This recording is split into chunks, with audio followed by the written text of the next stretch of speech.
اور اب کچھ خبریں عالمی منظرنامے سے۔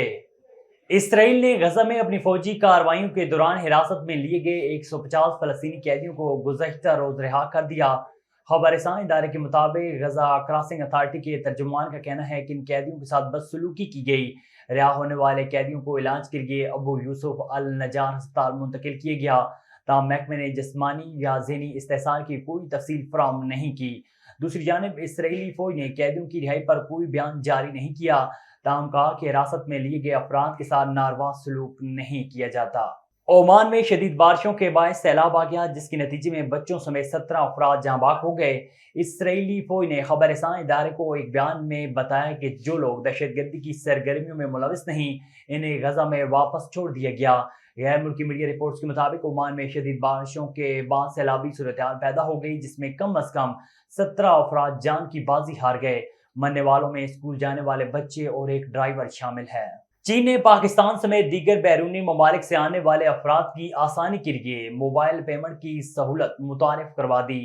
نئی اقدامات کے تحت غیر ملکی افراد چین میں فعال موبائل ایپس کے ساتھ اپنے بینک کارڈز کو منسلک کرتے ہوئے کام یا سفر سے متعلقہ اخراجات کی آن لائن ادائیگی کر سکتے ہیں۔ مزید تفصیلات بیجنگ سے شاہد افراز خان کی اس رپورٹ میں۔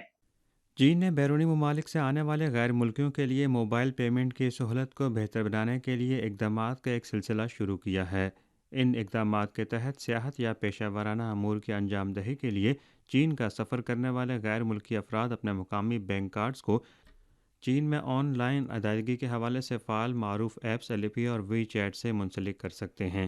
اسی طرح شناخت کی توثیق کے عمل کو بھی آسان کر دیا گیا ہے تاکہ چین آنے والے غیر ملکی کارڈ بائنڈنگ جیسے طریقہ کار کو آسانی سے سمجھ سکیں اور ذاتی معلومات کا مؤثر تحفظ کیا جا سکے۔ انہی اقدامات کی روشنی میں چین آنے والے غیر ملکیوں کے لیے موبائل ادائیگیوں کے ذریعے سنگل ٹرانزیکشن کی حد کو 1000 امریکی ڈالر سے 5000 امریکی ڈالر تک بڑھانے اور سالانہ مجموعی لین دین کی حد کو 10,000 امریکی ڈالر سے 50,000 امریکی ڈالر تک بڑھانے کا اعلان بھی کیا گیا ہے۔ اس سے قبل اکثر غیر ملکیوں کو چین میں نقد رقم پر انحصار کرتے ہوئے ادائیگی کے عمل کے دوران مشکلات کا سامنا کرنا پڑتا تھا۔ اس پیش رفت سے یہ امید بھی کی جا رہی ہے کہ چین اور دیگر ممالک کے مابین دوستانہ رویوں کے فروغ سمیت سیاحتی، اقتصادی، تجارتی اور ثقافتی تبادلوں کو مزید آگے بڑھانے کے لیے مضبوط حمایت فراہم ہوگی۔ چین کی جانب سے غیر ملکیوں کے لیے ادائیگی کے نظام کو بہتر بنانے سے یہ توقع کی جا رہی ہے کہ اس سے ایک جانب جہاں چین میں سیاحت کے نئے مواقع ابھریں گے، وہاں چین اور بقیہ ممالک کے درمیان دوستانہ اور افرادی روابط کو بھی فروغ دینے میں مدد ملے گی۔ شاہد افراز خان، بیجنگ۔